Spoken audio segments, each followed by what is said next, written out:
everyone, welcome back to another video. My name is Ryan and today I'm going to be talking about some of the books that I have read recently. So, as you may or may not be aware, I have been, in a really bad reading slump for probably at least a year, 2, 3? I don't know, it's been a while at this point. I haven't been interested in reading, no book has really captured my attention, but that being said, I have read a few, not many, and I'm currently in the middle of reading 2. Technically, I suppose I'm in the middle of reading way more than 2, but I'm actively reading 2, so those are the only 2 I'm talking about. I have bookmarks and like 50 other books that I've started and stopped and started again, stopped again, whatever, but first part of the video, let's just talk about books that I have read recently. The first book that I want to talk about here is Red, White, and Royal Blue by Casey McQuiston. This is hands down my favorite book of all time currently. It is absolutely wonderful, and it was really important for me to read. So if you're unfamiliar with the story, I'd be a little bit surprised because it's been like taking the internet by storm recently. But this follows a boy named Alex Claremont Diaz, who is the first son. Basically, his mom is president of the United States. And Alex is a senior in college, and he wants nothing more than just to join the political world, become a congressman or a senator, become president, all of that. But Alex's plans get a little bit disrupted when he accidentally causes an international relations disaster with Prince Henry of Wales, the Prince of England. He's second in line for the throne behind his big brother, and yes, as a way for damage control, Alex and Henry are forced to start hanging out. Basically, they are forced to kind of like start like a fake friendship, so they can like kind of blow over the domestic issues that happen because of what they do. And so it starts out as a fake friendship, but then gradually it becomes something more than that, and it's so good. It's so good. We've got a bisexual main character who is discovering his sexuality as the book progresses, and it's just such good social commentary, such good inclusion for so many people on the LGBTQ spectrum, or community rather, and it makes my heart so unbelievably happy. Genuinely, like, it's dealing with so many important topics, but it's so funny and rich and authentic, and I absolutely love it. I follow Casey on Twitter. She's wonderful. I am eagerly anticipating her second book, which I don't even know if it has a title or a release date or anything, but I know that she's writing one set in New York, and I'm so excited. It doesn't follow Alex and Henry, but I'm thrilled. I'm so excited to read another book of hers because this is so good. I do want to give out this disclaimer. It's not YA. It's not. There are things in this book. Catch my drift? It's not YA. It's adult. There are things that happen. Keep that in mind should you choose to pick it up. But yes, one of my favorite books. As you can tell, I'm in the middle of a reread. I've been annotating it. I love it a lot. So because I finished Red, White, and Royal Blue, my brain was just stuck on either romances set in England or romances involving royalty. And I went on Barnes & Noble's website and I just like scoured for some, and I found quite a few. The first is a reread of mine, and it is The Runaway Princess by Hester Brown. I read this book years and years ago, and it was one of my favorites. I gave it 5 stars. I was head over heels in love with it. Reread didn't stand up quite as well as I remember. Basically, this book follows a girl named Amy who lives in London. She's a gardener. She's kind of your standard run-of-the-mill, shy but lovable protagonist. She meets a guy named Leo who is beautiful and wonderful, a complete gentleman, and they start dating, and she finds out that he's a prince and he's like the 9th most eligible royal bachelor in the world or some nonsense. And so being his girlfriend propels her into the spotlight that you would expect the girlfriend. Hi, it's Editing Rayanne. For whatever reason, my footage kind of got corrupted, but only for like a section of it. So for the ending of this book and then going into the second one, it's gone. So basically, though, Amy falls in love with Leo, and, you know, she's thrust into the spotlight that most people are when they start dating a member of royalty, and she's learning to deal with that, in addition to whatever royal duties she might get should she and Leo marry. The ending wasn't as good as I remembered, and that's why it is 4 stars now instead of 5.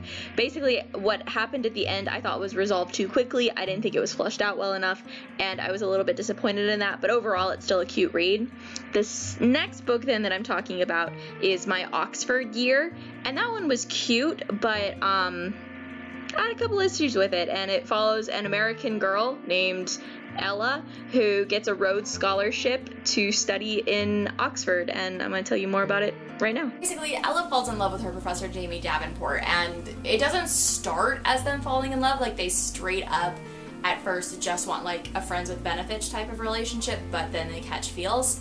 And Jamie's got this secret that threatens like the future of the relationship or whatever, and then additionally Ella's got this job kind of like holding over her the entire time that she's in Oxford. Basically, like, she gets to England, she's going through the passport check, and she gets a phone call where she's basically offered a position on a political campaign in America, and she's like, I'll work from Oxford so I can still have this job, and then when I'm done at Oxford, I'll go back to America.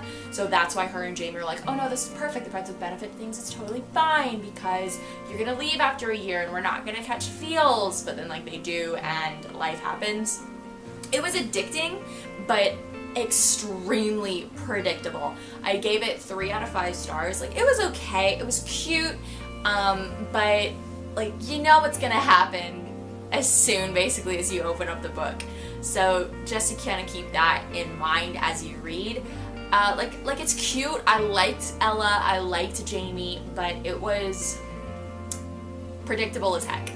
The next book I have to show you is Good Omens by Neil Gaiman and Terry Pratchett. So I read this book immediately pretty much upon finishing the Amazon Prime series. I absolutely loved the Amazon Prime series with David Tennant and Michael Sheen. They did such a phenomenal job bringing Crowley and Azure to life. Now, I hadn't read the book prior to watching the show, and so I think I like the show a little bit more than the book, because there's so many more scenes you see with Aziraphale and Crowley than in the book. Like, they're almost like side characters in the novel, which is interesting.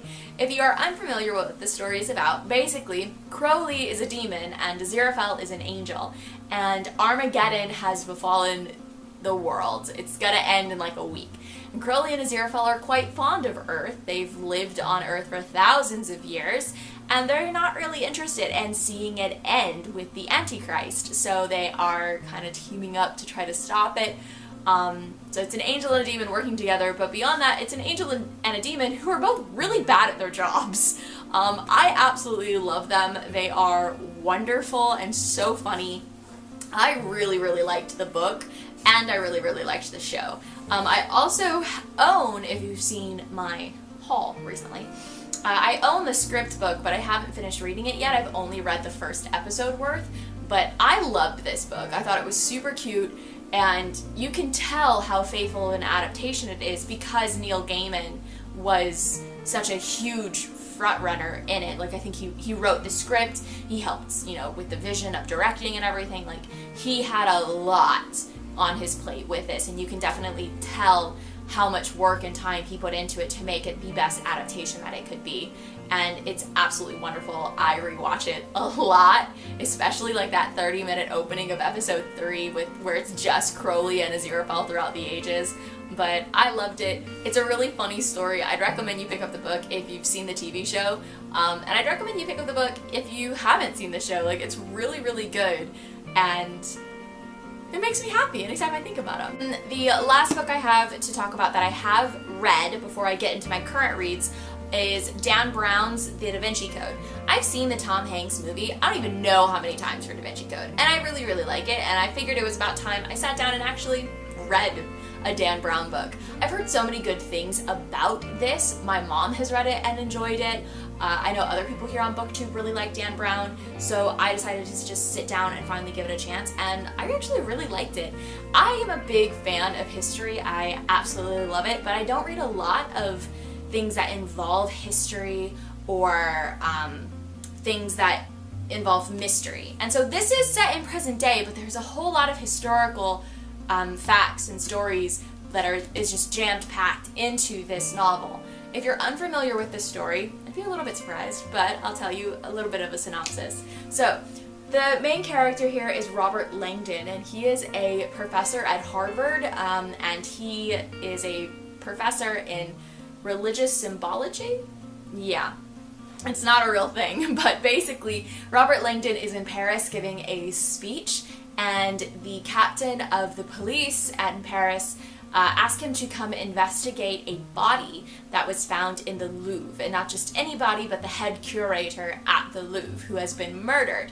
And so Robert Langdon goes because the body has been displayed in kind of a weird way. There's like writing on the body and writing on the floor, and it leads to this just big, epic quest, so to speak, to find the Holy Grail. But part of the problem is Robert Langdon has been framed for the murder of the curator, and so he's running from the Paris police as he's trying to solve this mystery, and it's really, really good. I quite like it. The movie's really good too, with Tom Hanks. The ending is a little different between the two, but I still really liked it. And yeah, I'd recommend that you give it a shot if you haven't tried it yet. It's pretty good. So those are all the books that I have read. I'm currently actively reading 2 others that I'll talk briefly about now. So the first book is Less, and it is by Andrew Sean Greer. So this is a book that one of my students has lent me. It's one of his favorite books, and I'm excited to read it. I'm only like a chapter or so in, but from what I gather, this is about a 50-year-old failed novelist who recently received a wedding invitation to his ex-boyfriend's wedding, and so he kind of feels like obligated to go, but he also doesn't want to go, so he ends up accepting like literary events all over the world so he doesn't have to go to the ex-boyfriend's wedding, and so he travels all over. I think it's supposed to be kind of like a love story, but also like travel and stuff. I don't know. My student absolutely loves it, and he had reread it before giving it to me to borrow, so I'm excited to read it. I think it's going to be very fun. And then the other book that I'm currently reading, I talked a little bit about in my haul, but it is Serpent and Dove by Shelby Mahern. I recently actually met her and got this signed. She was doing an author book signing event at the Barnes & Noble where I live, and so I got to go there, and it was more of like a book club, so I have been pretty thoroughly spoiled on most of the things in this book, but like that was my own fault for going to a book club for a book that I hadn't read yet. To be fair, I went there to support my high school that I work at. Basically, part of the proceeds from the book club, like if you made a purchase or something and you were at the club, part of it went to the school. So I made sure to support the writing club at my high school. But I'm actually pretty excited about this. From what I gather, that it's about a witch and a witch hunter in France who get married, and like the witch hunter doesn't know that she's a witch, but then I'm like 28 pages in, and like she's she's given up the witchcraft lifestyle, and like I don't know what's happening yet, but I'm excited to figure it out because it seems really good. And yeah, I'm interested, and I haven't been interested in a book in like a hot minute, so alright Shelby, let's see what you got. These are all the books I'm currently reading or, you know, have read within the last few months. Not a whole lot, but, you know, some books are better than no books. In a comment down there if you feel so inclined, let me know what books you've read recently. If you've read any of these, let me know what your thoughts on them were. I'm super excited to hear what you guys have to say. I hope you're having a great day, and I hope to see you soon in another video. Bye!